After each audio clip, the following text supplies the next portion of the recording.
And there are the two sacraments of mission or vocation. That of holy matrimony, where the church is perpetuated through family life, through the domestic church, and through the sanctification of the world, the secular world order. And then there's the sacrament of holy orders, through which the church is perpetuated by its connection to the apostles. And they also are the ones that provide the sacraments, which are also tied through the apostles back to Christ himself. There's a very interesting quote from one of the church fathers regarding the importance of this sacrament of holy orders within the New Covenant. St. Cyprian of Carthage, who said this in the year 254 AD. He wrote, "You ought to know that the bishop is in the church, and the church is in the bishop. And if anyone not be with the bishop, then he is not in the church. The church is indeed connected and bound together by the cement of the priests, who cohere with one another." When I read this, I thought that was so interesting how he talks about it is the cement of the priests, this union, this bond between all of the priests and the priest with the bishop. And it is the church that dwells in this structure.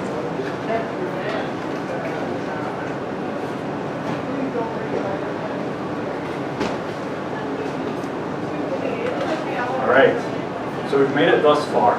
We've talked about what is the purpose of the church. We talked about how we were created to share in God's own blessed life. That because of the fall, this union for which we were created was lost. And so God began this process of intervening in human history to bring us back into communion with Him. This culminates in the life of Jesus, who chose the 12 apostles where Peter and Kenneth. He gave it the structures, the 7 sacraments, and he formed the new Israel, the new people of God. But that's not where all of this ends.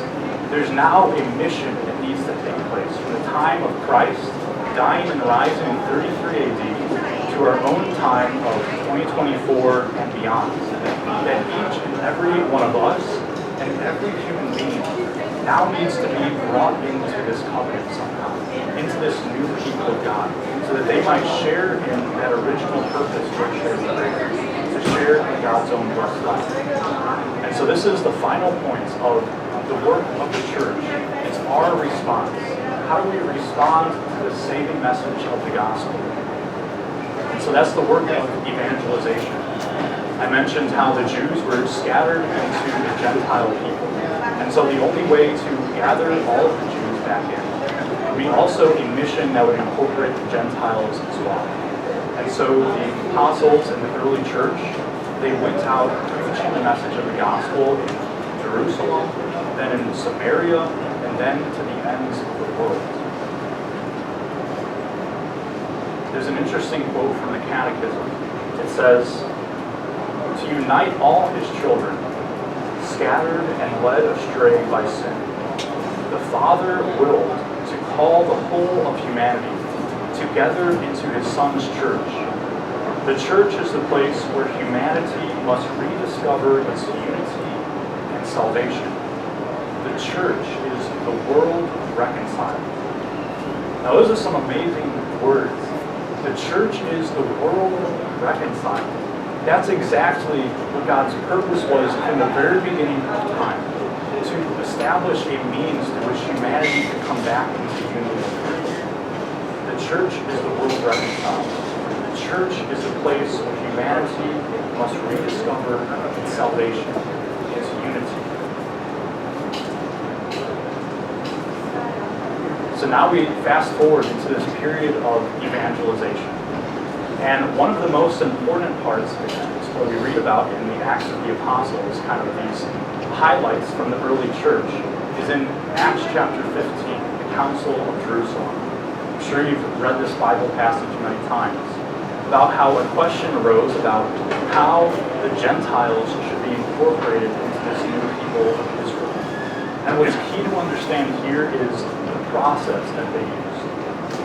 Acts 15 says, "Paul and Barnabas and some of the others were appointed to to go up to Jerusalem to the apostles and the elders about this question. When they came to Jerusalem, they were welcomed by the church and the apostles and the elders. The apostles and the elders were gathered together to consider this matter. And after there had been much debate, Peter stood up and said, ... and all the assembly fell silent. And so what do we hear in this passage? That there was a question, a matter of uncertainty about what they should do. So all the apostles gathered together, they convoked this meeting, and there was much debate, and it concluded with Peter standing up and proclaiming a definitive point of view on the matter.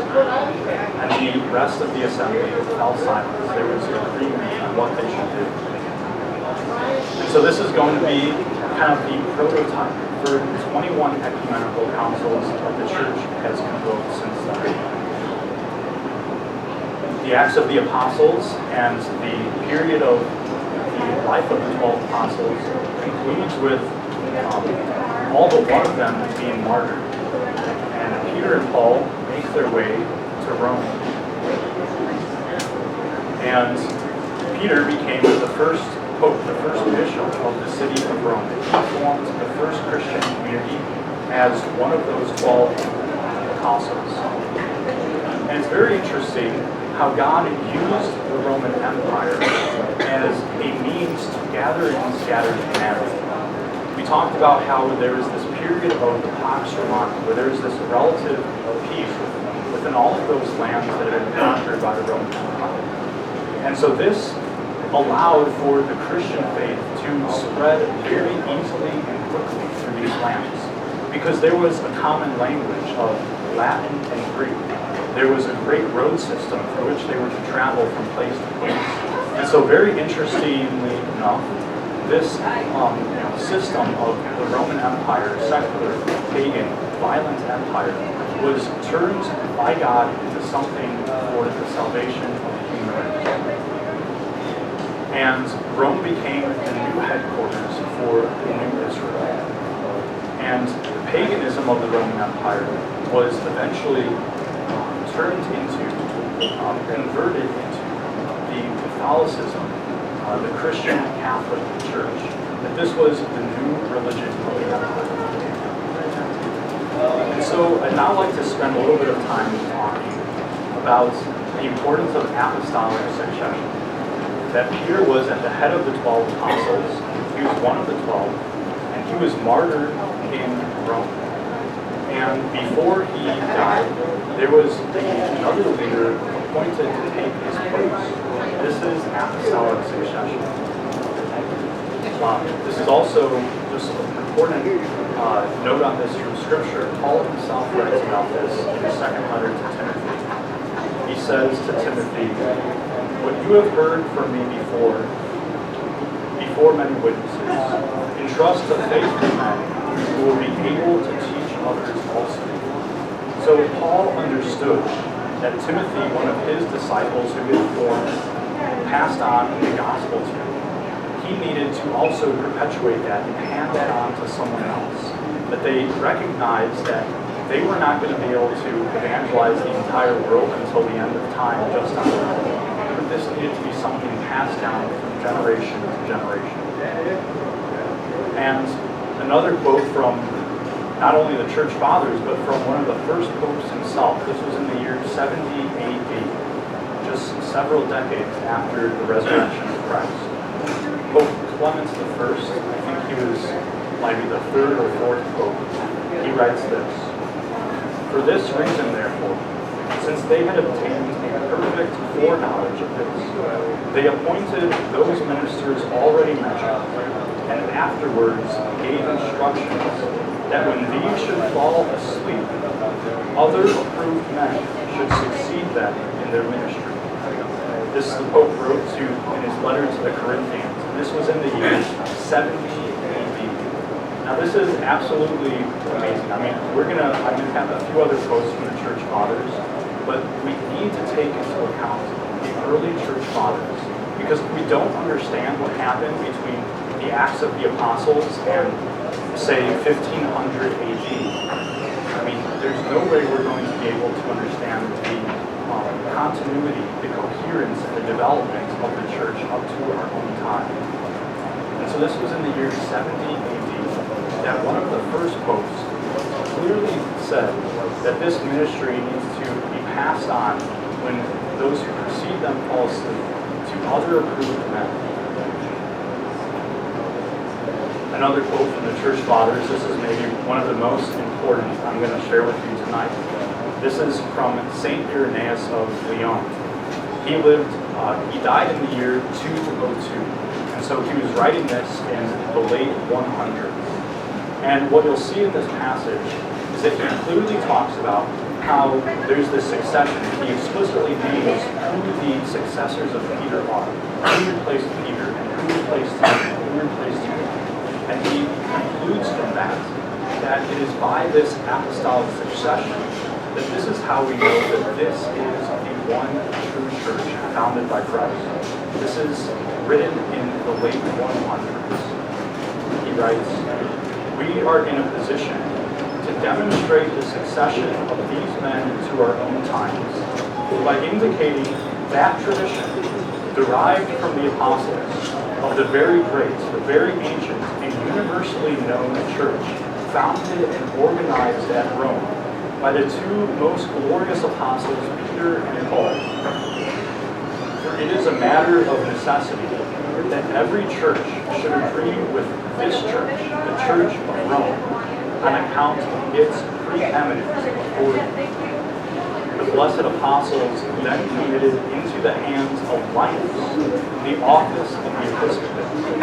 To him succeeded Anacetus, and after him, in the third place from the apostles, Clement was allotted the bishopric. To this Clement there succeeded Evaristus. Alexander followed Evaristus. Then, sixth from the apostles, Sixtus was appointed. After him, Telephorus, who was gloriously martyred. Then Hyginus. After him, Pius. Then after him, Anicetus. Soter, having succeeded Anicetus, Eleutherius does now, in the 12th place from the apostles, hold the inheritance of the episcopate. In this order, and by this succession, the ecclesiastical tradition from the apostles and the preaching of the truth have come down to us. And this is most abundant proof that there is one and the same vivifying faith, which has been preserved in the church from the apostles until now, and handed down in truth. That last line is so important. He clearly observes and notes this is succession of the Bishop of Rome, those who succeeded Peter, and he concludes that it is that apostolic succession which is a guarantee of the Orthodox faith, the faith, the church that Christ himself established. And that's in the late 100s AD. A very, very early date. This is not something that developed millennia later. Two short quotes from the Church Fathers on the same topic. In the year 251, St. Cyprian of Carthage, he wrote, "If someone does not hold fast to this unity of Peter, can he think that he holds fast to the faith? If he deserts the chair of Peter, upon whom the church was built, can he be confident that he is in the church?"